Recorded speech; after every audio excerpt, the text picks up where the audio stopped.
ಜನನಿ news ಚಾನೆಲ್ಗೆ like ಮಾಡಿ, subscribe ಮಾಡಿ, ಶೇರ್ ಮಾಡುವ ಮೂಲಕ ನಮ್ಮ ಚಾನೆಲ್ಗೆ ಸಹಕರಿಸಿ.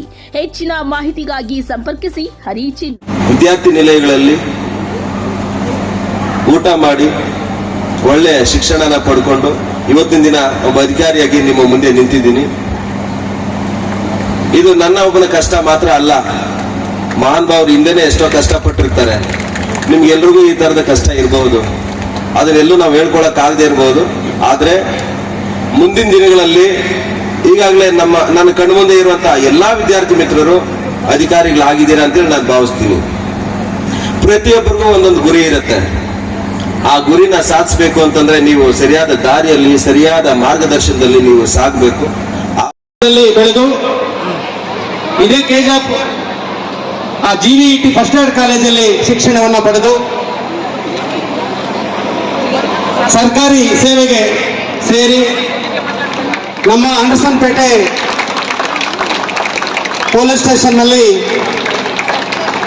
ಸಬ್ ಇನ್ಸ್ಪೆಕ್ಟರ್ ಆಗಿ ಕಾರ್ಯನಿರ್ವಹಿಸಿ ಅತ್ಯಂತ ದಕ್ಷತೆಯಿಂದ ಕಾರ್ಯನಿರ್ವಹಿಸಿರ್ತಕ್ಕಂಥ ಕಾರಣಕ್ಕೋಸ್ಕರವಾಗಿ ಮಾನ್ಯ ಮುಖ್ಯಮಂತ್ರಿಗಳ ಚಿನ್ನದ ಪದಕಕ್ಕೆ ಭಾಜನರಾಗಿರ್ತಕ್ಕಂಥ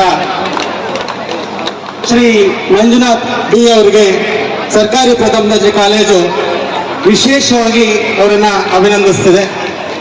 ತುಂಬಾನೇ ಖುಷಿ ಆಗತ್ತೆ. ಈ ಕಾರ್ಯಕ್ರಮನ ನಾನು ಯಾವುದೊಂದು ಅನಿವಾರ್ಯ ಕಾರ್ಯ ಇತ್ತು, ಬೇರೆ ಎಲ್ಲೂ ಹೋಗ್ಬೇಕಿತ್ತು, ಆದ್ರೂ ಸಹಿತ ಹನುಮಂತ ಹೆಸರು ಬರ್ತಾರೆ ಅಂತೇಳಿ ಗೊತ್ತಾದ್ಮೇಲೆ ಇಲ್ಲೇ ಉಳ್ಕೊಂಡೆ. ಇಲ್ಲಿ ಉಳ್ಕೊಂಡ್ಮೇಲೆ ಗೊತ್ತಾಯ್ತು ನಾವು ಶಿಕ್ಷಣನ ಪಡ್ಕೊಂಡಿದ್ದೀವಿ, ಈ ಒಂದು ಸೊಸೈಟಿಯಲ್ಲಿ ಒಬ್ಬ ಅಧಿಕಾರಿಯಾಗಿ ಬಂದಿದ್ದೀವಿ, ಒಳ್ಳೆ ಕೆಲಸಗಳನ್ನ ಮಾಡ್ತಾ ಇದ್ದೀವಿ. ಆದ್ರೂ ಸಹಿತ ಎಲ್ಲ ಒಂದ್ ಕಡೆ ಕೆಲವೊಂದು ವಿಚಾರಗಳನ್ನ ನಾವು ಇನ್ನೂ ಸಹಿತ ತಿಳ್ಕೊಂಡಿಲ್ಲ ಅಂತೇಳಿ ಈ ಒಂದು ಕಾರ್ಯಕ್ರಮಕ್ಕೆ ಬಂದ ಮೇಲೆ ಗೊತ್ತಾಯ್ತು. ಅದು ನಮ್ಮ ಹನುಮಂತಯ್ಯ ಸರ್ನ ನೋಡಿದ್ಮೇಲೆ ನಿಜವಾಗ್ಲೂ ಅವರು ಹೇಳಿದಂತ ಒಂದೊಂದು ಮಾತು, ಒಂದೊಂದು ವಿಚಾರನು ನಾವು ವಿದ್ಯಾರ್ಥಿ ಮಿತ್ರರು ಪ್ರತಿಯೊಬ್ಬರೂ ತಿಳ್ಕೋಬೇಕು. ಜೊತೆಗೆ ಶಿಕ್ಷಣದ ಮಹತ್ವ ಅವತ್ತು ಏನಿತ್ತು, ಇವತ್ತು ಯಾವ ಹಂತದಲ್ಲಿದೆ, ಶಿಕ್ಷಣದ ಮಹತ್ವ ಏನು ಎಂಬುದರ ಬಗ್ಗೆ ಸವಿಸ್ತಾರವಾಗಿ ಅವರು ಹೇಳಿದ್ದಾರೆ. ಜೊತೆಗೆ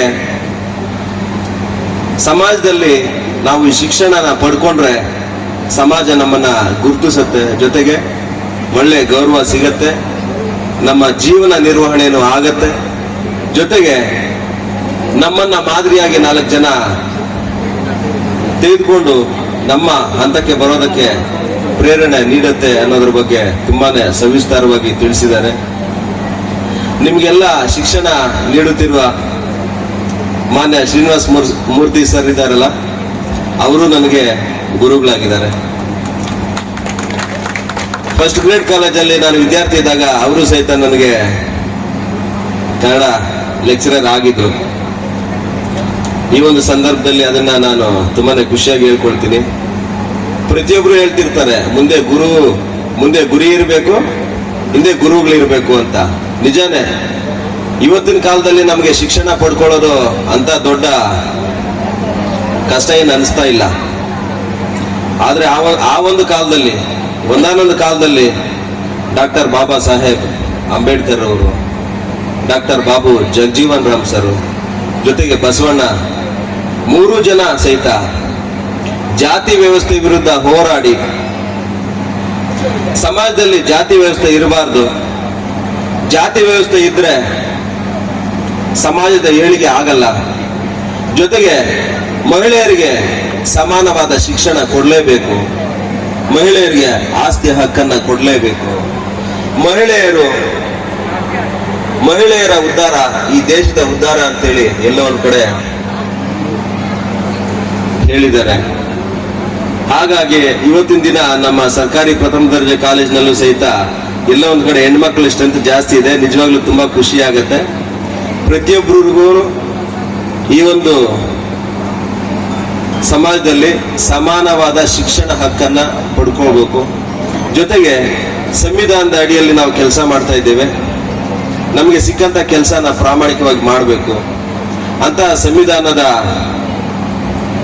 ಕರಡು ಸಮಿತಿಯ ಅಧ್ಯಕ್ಷರಾಗಿದ್ದಂತಹ ಡಾಕ್ಟರ್ ಬಾಬಾ ಸಾಹೇಬ್ ಅಂಬೇಡ್ಕರ್ ಅವರು ಬರೀ ಭಾರತ ರತ್ನ ಮಾತ್ರ ಅಲ್ಲದೆ ಇವತ್ತಿನ ದಿನ ನಮ್ಮ ವಿಶ್ವಸಂಸ್ಥೆಯ ಸಾಮಾನ್ಯ ಸಭೆಯಲ್ಲೂ ಸಹಿತ ಅಲ್ಲೂ ಅಲ್ಲದೆ ವಿಶ್ವದ ಎಲ್ಲಾ ರಾಷ್ಟ್ರಗಳಲ್ಲೂ ಸಹಿತ ನಮ್ಮ ಶ್ರೀನಿವಾಸ ಮೂರ್ತಿ ಸರ್ ಹೇಳ್ದಂಗೆ ಪ್ರತಿ ಕ್ಷಣ ಪ್ರತಿ ನಿಮಿಷ ಯಾರಾದ್ರೂ ಒಬ್ಬರಿಗೆ ಸನ್ಮಾನ ಗೌರವ ಸಿಗ್ತಾ ಇದೆ ಅಂತಂದ್ರೆ ಅದು ಡಾಕ್ಟರ್ ಬಾಬಾ ಸಾಹೇಬ್ ಅಂಬೇಡ್ಕರ್ ಅವ್ರಿಗೆ ಮಾತ್ರ. ಉದ್ದೇಶ ಒಂದೇ, ಸಮಾಜ ಸುಧಾರಕರು ಅವರು ಅಂತ. ಅವ್ರಿಗೆ ಆದಂತಹ ಕಷ್ಟ ಮತ್ತೆ ಯಾರಿಗೂ ಆಗ್ಬಾರ್ದು. ಜೊತೆಗೆ ಅವರು ಶಿಕ್ಷಣನ ಪಡ್ಕೊಳ್ಳೋದಕ್ಕೆ ಏನೆಲ್ಲ ಕಷ್ಟಪಟ್ರು ಅಂತ ಕಷ್ಟ ಬೇರೆ ಯಾರಿಗೂ ಆಗ್ಬಾರ್ದು ಅನ್ನೋ ಒಂದೇ ಒಂದು ಕಾರಣಕ್ಕೆ ಅವರು ಇಷ್ಟೆಲ್ಲ ಹೋರಾಟ ಮಾಡಿದ್ದಾರೆ. ಶಾಲಾ ಕಾಲೇಜುಗಳಲ್ಲೂ ಸಹಿತ ನಾವು ಅಳವಡಿಸಿಕೊಂಡು ಅವರನ್ನ ಮಾದರಿ ವ್ಯಕ್ತಿಯನ್ನಾಗಿ ನಾವು ಪಡೆದುಕೊಂಡು ಅವರ ಜೀವನದ ಚರಿತ್ರೆಯನ್ನ ಮತ್ತೊಮ್ಮೆ ಓದಿ ಸಮಾಜದಲ್ಲಿ ನಾವು ಜಾತಿ ವ್ಯವಸ್ಥೆನ ಮುಂದುವರಿಸದೆ ಅದನ್ನ ಅಲ್ಲಿಗೆ ಮೊಟಕುಗೊಳಿಸಬೇಕು ಅನ್ನೋದು ನನ್ನ ಪ್ರಮುಖ ಸಂದೇಶ. ನಿಜವಾಗ್ಲೂ ಜಾತಿ ವ್ಯವಸ್ಥೆ ಎಷ್ಟು ಕ್ರೂರವಾಗಿರುತ್ತೆ ಅಂತಂದ್ರೆ ಅಂತ ಜಾತಿ ವ್ಯವಸ್ಥೆಗೆ ನಾನು ಸಹಿತ ಬಲಿಯಾಗಿದ್ದೀನಿ. ಆವತ್ತಿನ ದಿನ ನಮಗೆ ದಾರಿ ತೋರಿಸಿದ್ದು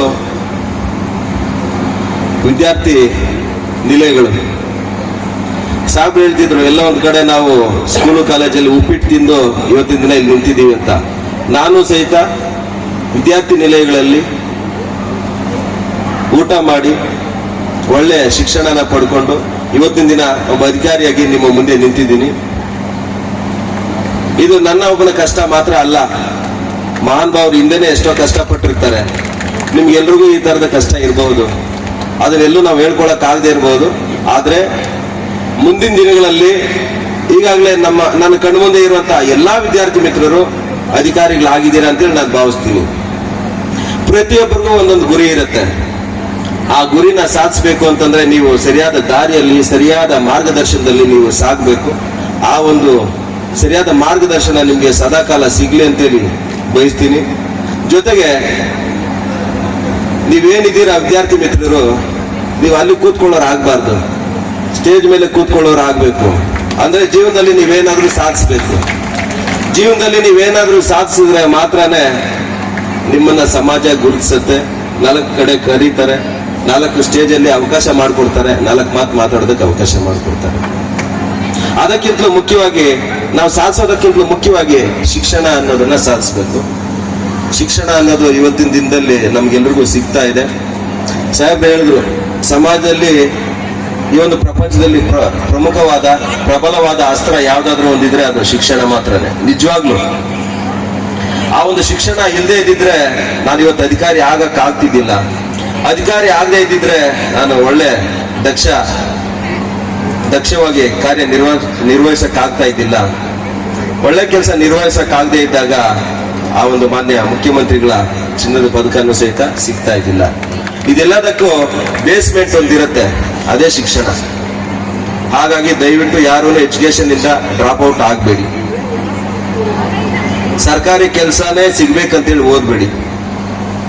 ಜೀವನದಲ್ಲಿ ನೀವು ಒಳ್ಳೆ ಎಜುಕೇಶನ್ ತಗೊಂಡಿದ್ದೇ ಆದಲ್ಲಿ ಒಂದಲ್ಲ ಒಂದಿನ ನಿಮಗೆ ಒಳ್ಳೆ ರೀತಿ ಗೌರವ ಸಿಗತ್ತೆ.